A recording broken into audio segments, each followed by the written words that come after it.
हाय नमस्तुभ्यम। मैं नूतन शर्मा आप सभी का अपने YouTube चैनल में स्वागत करती हूँ और प्रार्थना करती हूँ कि आप सभी स्वस्थ रहें, हिट रहें, फिट रहें। तो दोस्तों, आज बृहस्पतिवार के दिन बृहस्पति देव की कथा सुनते हैं। इस कथा को सुनने मात्र से ही सभी मनोकामनाएं पूर्ण हो जाती हैं। तो आइए निर्मल मन और स्वच्छ तन से कथा को प्रारंभ करते हैं। भारतवर्ष में एक बहुत ही प्रतापी और दान धर्म करने वाला राजा था, जो नित्य गरीब और ब्राह्मणों की सहायता करता था। लेकिन उसकी रानी उसके स्वभाव से एकदम ही विपरीत थी। उसे किसी की मदद करना, दान धर्म करना बिल्कुल भी अच्छा नहीं लगता था। वह खुद तो दान धर्म करती ही नहीं थी और राजा को भी दान देने से मना करती थी। एक दिन जब राजा शिकार खेलने जंगल गया तो बृहस्पति देव साधु के वेश में महल पहुंचे और उन्होंने रानी से भिक्षा मांगी। तो रानी ने मना कर दिया और साधु महाराज से कहा, मैं तो इस दान पुण्य से बहुत ही तंग आ गई हूँ। राजा ने अपना सारा धन दान में उड़ा दिया है। इससे तो अच्छा होता कि ये सारा धन ही नष्ट हो जाता और सारा झंझट ही खत्म हो जाता। फिर ना रहता बांस और ना बजती बांसुरी। ये सब सुनकर साधु बने बृहस्पति देव ने बड़े ही आश्चर्यचकित होकर कहा कि हे रानी, मैं तुम्हारी बातें सुनकर बहुत ही अचंभित हूँ कि धन और पुत्र तो सभी चाहते हैं, परंतु यदि तुम्हारे पास धन बहुत ही अधिक है तो तुम उससे अन्नदान कर सकती हो, प्यासों के लिए कुएं खुदवा सकती हो। निर्धन लोग जो अपनी कन्या का विवाह धन की वजह से नहीं कर पाते हैं, तुम उनका विवाह करवा सकती हो। ऐसे बहुत से कार्य हैं जो तुम कर सकती हो। लेकिन रानी ने झुंझलाते हुए साधु से कहा कि आप मुझे उपदेश ना दें तो ही अच्छा होगा। मैं ऐसा धन नहीं चाहती कि जगह जगह उसे बांटना पड़े और उसके लिए मुझे मेहनत करनी पड़े। ये सब सुनकर साधु ने कहा कि यदि तुम्हारी ऐसी इच्छा है तो तथास्तु, और तुम ऐसा करना कि बृहस्पतिवार को घर लीपकर पीली मिट्टी से अपना सिर धोकर स्नान करना, भट्टी जलाकर कपड़े धोना, और ऐसा करने से तुम्हारा सारा धन कुछ ही समय में नष्ट हो जाएगा। और ऐसा कहकर साधु महाराज अंतर ध्यान हो गए। रानी ने साधु के कहे अनुसार सारे कार्य किए और ये सब करते हुए उसे केवल 3 ही बृहस्पतिवार हुए थे। उसका सारा धन संपत्ति सब नष्ट हो गया। यहाँ तक कि भोजन के लिए भी राजा का परिवार तरसने लगा। एक दिन राजा ने बहुत परेशान होकर रानी से कहा कि मैं यहाँ कोई छोटा कार्य नहीं कर सकता, क्योंकि यहाँ सभी लोग मुझे जानते हैं।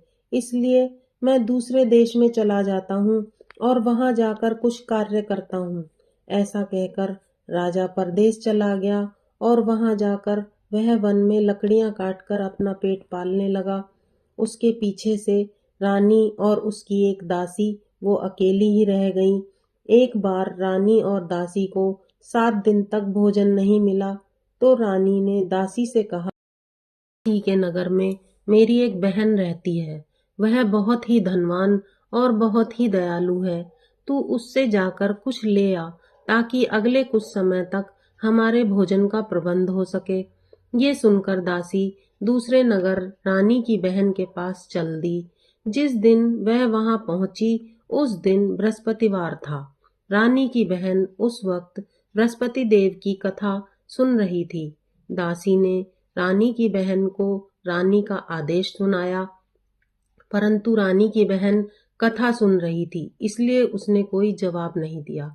तब दासी को बहुत बुरा लगा और उसे गुस्सा भी बहुत आया और वापस आकर उसने रानी को सारी बातें बता दी। सुनकर रानी ने अपने भाग्य को कोसा।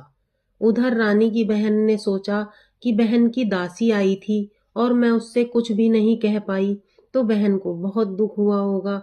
ऐसा सोचकर वह कथा सुनकर और पूजन समाप्त करके अपनी बहन के घर चल दी और वहां पहुंचकर कहने लगी कि मैं बृहस्पति देव की कथा सुन रही थी। इस कथा के अनुसार जब तक कथा समाप्त नहीं हो जाती तब तक ना किसी की सुनते हैं और ना बोलते हैं, इसलिए मैं उस समय बोली नहीं थी। फिर उसने दासी की तरफ देखकर पूछा और कहा, बताओ दासी, तुम घर क्यों आई थी? तब रानी ने कहा कि बहन, अब तुमसे क्या ही छिपाऊं। इसके बाद वह फूट फूट कर रोने लगी और अपनी सारी व्यथा सुनाई और कहा कि पिछले 7 दिन से हम भूखे हैं, हमने कुछ भी नहीं खाया है और हमारे घर में खाने के लिए अनाज तक नहीं है, इसीलिए मैंने दासी को तुम्हारे पास भेजा था। तब रानी की बहन ने कहा कि देखो बहन, भगवान बृहस्पति देव बहुत ही दयालु हैं, वे सबकी मनोकामना पूरी करते हैं। तुम आज के दिन भूखी थी तो उन्होंने तुम्हारी भी इच्छा अवश्य ही पूरी की होगी। देखो, तुम्हारे घर में शायद अनाज रखा हो।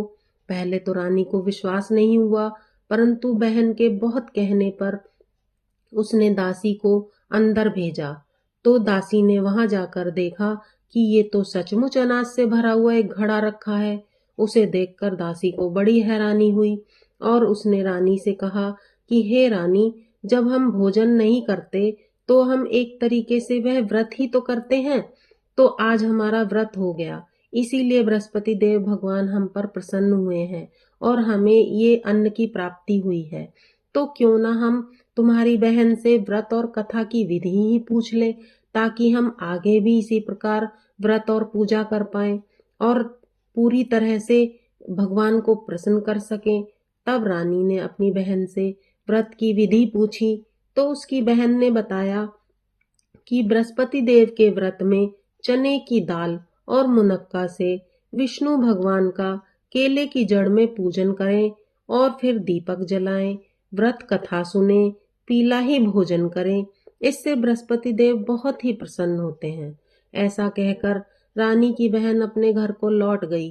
7 दिन के बाद जब अगला गुरुवार आया तो रानी ने व्रत रखा और गुड़साल में जाकर गुड़ और चना लेकर आई, पूजन किया, धूप दीप जलाए और उसने बड़े ही मन से पूरा दिन व्रत का पालन किया। अब पीला भोजन कहाँ से आए, ऐसा सोचकर रानी और दासी बहुत दुखी हो गईं। अब चूंकि दोनों ने व्रत किया था तो बृहस्पति देव उनसे प्रसन्न थे, इसलिए वे एक साधारण व्यक्ति का रूप धरकर 2 थालों में पीला भोजन रखकर दासी को देकर चले गए। भोजन पाकर दासी बहुत प्रसन्न हो गई और फिर रानी और दासी ने भर पेट भोजन ग्रहण किया। उसके बाद तो वे हर गुरुवार को बहन द्वारा बताई गई विधि के अनुसार व्रत, कथा, पूजन, हवन, प्रसाद सब करने लगी। बृहस्पति देव की कृपा से उनके पास फिर से धन संपत्ति आ गई, लेकिन धन संपत्ति आने के बाद में रानी को फिर से पहले की तरह आलस आने लगा। तो दासी ने उसे समझाया और कहा कि जब बृहस्पति देव की कृपा से हमें इतना धन और संपत्ति वापस मिली है तो हम क्यों फिर से आलस कर रहे हैं। बहुत मुसीबतों के बाद तो हमें इस धन की प्राप्ति हुई है, तो हमें कुछ दान धर्म करना चाहिए, भूखे मनुष्यों को भोजन खिलाना चाहिए और इस धन को शुभ कार्यों में खर्च करना चाहिए, जिससे तुम्हारे कुल का यश बढ़ेगा और तुम्हें स्वर्ग की प्राप्ति होगी और तुम्हारे पितृ भी प्रसन्न होंगे। रानी ने दासी की बात को बहुत ही ध्यान से सुना और सोचा कि दासी कह तो सही रही है, और फिर उसने अपने धन को शुभ कार्यों में लगाने का फैसला लिया और वह उन्हें अच्छे कार्यों में खर्च करने लगी, जिससे नगर में उसका यश चारों तरफ फैलने लगा। उधर एक दिन राजा जंगल में पेड़ काटते हुए बहुत थक गया, तो वह उसी पेड़ के नीचे आसन जमा कर बैठ गया और अपनी दशा को सोचकर बहुत ही व्याकुल हो गया। उस दिन बृहस्पतिवार का दिन था। अचानक से बृहस्पति देव साधु का वेश बनाकर उस निर्जन वन में प्रकट हो गए और साधु के वेश में ही वे लकड़हारे के सामने आए और उससे बोले कि तुम इस निर्जन वन में अकेले चिंता में मगन क्यों बैठे हो। राजा ने दोनों हाथ जोड़कर कहा, महात्मा जी, आप सब कुछ तो जानते हो, अब मैं आपसे क्या कहूँ। और ऐसा कहकर वह रोने लगा। उसको रोता देखकर साधु बने बृहस्पति देव ने कहा कि तुम्हारी पत्नी ने उस दिन बृहस्पति देव का निरादर किया था, इसलिए तुमको इस प्रकार का कष्ट मिला है और तुम्हारी यह दशा हुई है। परंतु अब तुम चिंता मत करो और मेरे कहे अनुसार कार्य करो, तो तुम्हारे सब कष्ट दूर हो जाएंगे। तुम बृहस्पतिवार के दिन कथा करो, पूजन करो, चने और मुनक्का लाकर उसका प्रसाद बनाओ और शुद्ध जल से लोटे में शक्कर मिलाकर अमृत तैयार करो। उसके बाद अपने परिवार और कथा सुनने वाले सभी में अमृत और प्रसाद बांटकर स्वयं भी ग्रहण कर लो। ऐसा करने से भगवान तुम्हारी सभी इच्छाएं पूरी करेंगे। ऐसे वचन सुनकर लकड़हारे रूपी राजा ने कहा, हे प्रभु, मुझे लकड़ी बेचकर इतना धन कहाँ मिलता है जिससे मैं भोजन के उपरांत कुछ भी बचा सकूं। तब साधु ने कहा, हे लकड़हारे, तुम बिल्कुल चिंता मत करो। तुम रोजाना की तरह लकड़ियां काटकर शहर लेकर जाओ। तुम्हें उसके बदले में दुगना धन प्राप्त होगा, जिससे तुम भली भांति भोजन कर सकोगे और पूजा का सामान भी इकट्ठा कर सकोगे। इतना कहकर साधु अंतर ध्यान हो गए। कुछ दिन बाद फिर से जब गुरुवार का दिन आया तो लकड़हारे ने लकड़ियां काटकर शहर में बेच दी। उस दिन उसे और दिनों की अपेक्षा अधिक धन मिला, तो उसने पूजा का सारा सामान इकट्ठा कर लिया। व्रत, कथा, आरती सब कुछ अच्छे से की। उस दिन से उसके दुख क्लेश दूर हो गए। परंतु जब अगला गुरुवार आया तो वह व्रत करना ही भूल गया। इस कारण बृहस्पति देव बहुत ही नाराज हो गए। उस दिन उस नगर के राजा ने एक विशाल यज्ञ का आयोजन किया हुआ था और शहर में यह घोषणा करा रखी थी कि नगर में कोई भी अपने घर में आग नहीं जलाएगा और ना ही भोजन बनाएगा। सब मेरे यहाँ भोजन करने आएंगे और जो इस आज्ञा को नहीं मानेगा उसे फांसी की सजा दी जाएगी। राजा की आज्ञा अनुसार शहर के सभी लोग राजा के यहाँ भोजन करने गए, लेकिन लकड़हारा कुछ देर से पहुंचा तो राजा उसे अपने साथ अपने घर ले गए और भोजन कराने लगे। तभी रानी की दृष्टि उस खूंटी पर पड़ी जिस पर उसका हार लटका हुआ था। रानी ने देखा कि हार तो वहां नहीं है। उस हार को ना देखकर रानी ने विचार किया कि मेरा हार इसी लकड़हारे ने लिया होगा। उसी समय रानी ने सैनिकों को बुलाकर उसको कारावास में डलवा दिया। कारागार में बंद लकड़हारे ने सोचा कि न जाने कौन से पूर्व जन्मों के कर्म हैं जो मुझे यह दुख मिला है, और फिर वह जंगल में मिले साधु को याद करके रोने लगा। उसी समय बृहस्पति देव साधु के रूप में उसके सामने प्रकट हुए और उसकी दशा को देखकर कहने लगे, अरे मूर्ख, तूने बृहस्पति देव की पूजा नहीं की थी, इसीलिए तुझे यह दुख मिला है। अब तू चिंता मत कर। बृहस्पतिवार के दिन कारागार के दरवाजे पर तुझे 4 पैसे पड़े हुए मिलेंगे। उनसे तू प्रसाद और पूजा का सामान मंगवाकर बृहस्पति देव की पूजा करना। तेरे सारे कष्ट दूर हो जाएंगे। लकड़हारे ने साधु के कहे अनुसार बृहस्पति देव की कथा कही और उसी समय रात्रि को बृहस्पति देव ने राजा के स्वप्न में आकर उनसे कहा कि तूने एक निर्दोष को कारागार में बंद किया है। रानी का हार तो उसी खूंटी पर टंगा हुआ है, तू उसे छोड़ दे, अन्यथा मैं तेरे राज्य को नष्ट कर दूंगा। सुबह उठकर राजा ने वहां आकर देखा कि हार तो खूंटी पर ही टंगा हुआ है। तुरंत वह कारागार में गया और उसने लकड़हारे से अपनी गलती की क्षमा मांगी और उसको मुक्त करके रत्न, आभूषण, नए वस्त्र आदि देकर विदा किया। लकड़हारा अपने राज्य की ओर चल दिया। नगर में पहुंचकर राजा ने देखा उसका राज्य तो पहले से बहुत ज्यादा वैभवशाली हो गया है। जगह जगह पर कुएं, तालाब, धर्मशालाएं आदि बनी हुई हैं। राजा ने बड़े विस्मय से वहां किसी से पूछा कि ये सब किसने बनवाए हैं। तो नगर के लोगों ने राजा को बताया कि ये सब रानी और उसकी दासी ने बनवाए हैं। ये सुनकर राजा को बहुत गुस्सा आया कि रानी के पास इतना पैसा कहाँ से आया, और उसने महल में जाकर रानी से सबसे पहले यही बात पूछी कि तुम्हारे पास इतना धन कहाँ से आया। तब रानी ने बताया कि यह सब धन, दौलत, वैभव बृहस्पति देव की कृपा से प्राप्त हुए हैं।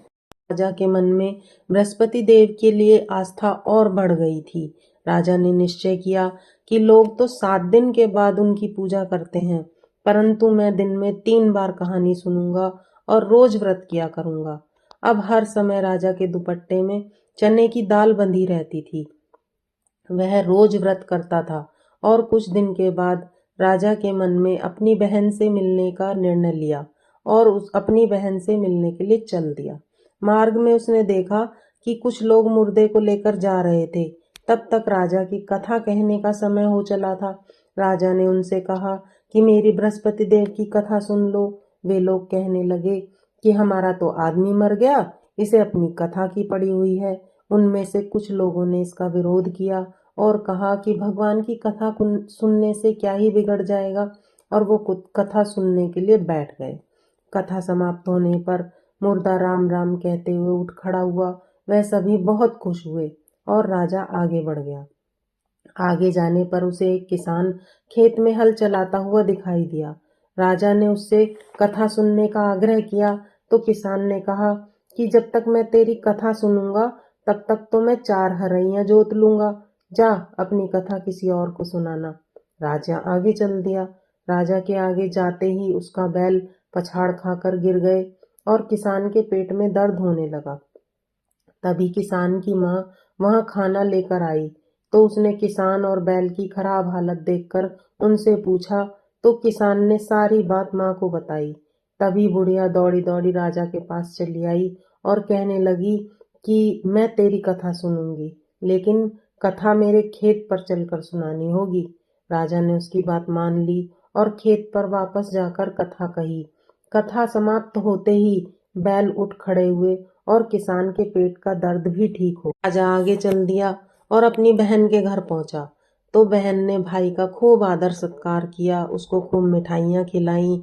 अगले रोज प्रातःकाल उठकर राजा ने देखा कि सभी भोजन कर रहे हैं तो राजा ने अपनी बहन से पूछा कि यहाँ क्या कोई ऐसा है जिसने अभी तक भोजन ना किया हो और वो मेरी कथा सुन ले। बहन ने जवाब दिया कि भैया ये तो देश ही ऐसा है, यहाँ लोग प्रातःकाल ही भोजन कर लेते हैं। फिर भी मैं आस पड़ोस में पूछ कर देख लेती हूँ कि क्या कोई भूखा है और मेरे भाई की कथा सुन लेगा। वह पड़ोस में गई, उसने इधर उधर सभी से पूछा, परंतु उसे कोई भी व्यक्ति ऐसा नहीं मिला जो कि भूखा हो। अंत में वह एक कुम्हार के यहाँ गई। उसका पुत्र कई दिन से बीमार था तो उसके यहाँ 3 रोज से तो खाना ही नहीं बना था। रानी ने कुम्हार से कथा सुनने का आग्रह किया तो वह तैयार हो गया।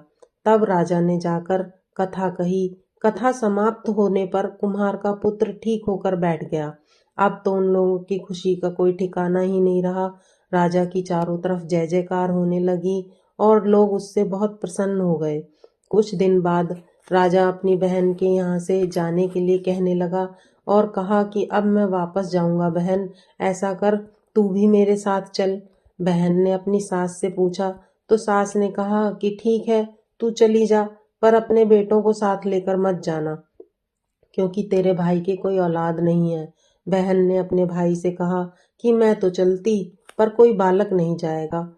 तब राजा ने दुखी होकर कहा कि कोई बालक ही नहीं जाएगा तो तू ही जाकर क्या करेगी, और बड़े दुखी मन से अपने राज्य में वापस लौट आया और आकर रानी से कहने लगा कि हमें कोई औलाद नहीं है, इसलिए हमारा मुख देखने का कोई धर्म ही नहीं है, और फिर बिना कुछ खाए पिए दुखी होकर बैठ गया।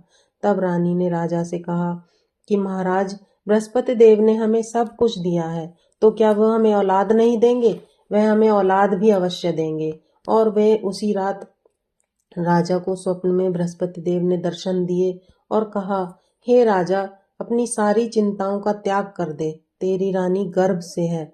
राजा को यह बात सुनकर बहुत खुशी हुई।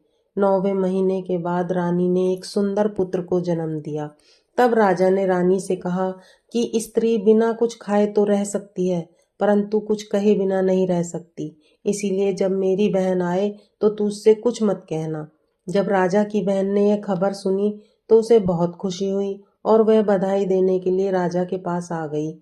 तब रानी ने उससे कहा कि घोड़े चरा कर तो नहीं आई, गधे चरा कर आई है। तब राजा की बहन ने कहा कि भाभी, अगर मैं ऐसा नहीं कहती तो क्या तुम्हारे औलाद होती? बृहस्पति देव ऐसे ही हैं, जिसके मन में जो कामनाएं होती हैं वो सभी की पूरी करते हैं। सद्भावना पूर्वक बृहस्पतिवार का व्रत जो करता है, कथा पढ़ता है, सुनता है, दूसरों को सुनाता है, बृहस्पति देव उसकी सारी मनोकामनाएं पूर्ण करते हैं। संसार में जो मनुष्य सद्भावना से भगवान बृहस्पति देव का पूजन सच्चे हृदय से करते हैं, तो भगवान सदैव उनकी रक्षा करते हैं। जैसे सच्ची भावना से रानी और राजा ने उनकी कथा का गुणगान किया था, तो बृहस्पति देव ने उनकी सभी मनोकामनाएं पूरी की। इसलिए कथा पूर्ण होने के बाद प्रसाद भी लेकर जाना चाहिए और हृदय से उसका मनन करना चाहिए। पूर्ण श्रद्धा और भक्ति भाव से जयकारा बोलना चाहिए। बोलो बृहस्पति देव भगवान की जय। अगर आपको यह कथा अच्छी लगी हो तो कृपया लाइक व सब्सक्राइब अवश्य करें और कमेंट में बृहस्पति देव भगवान की जय अवश्य लिखें।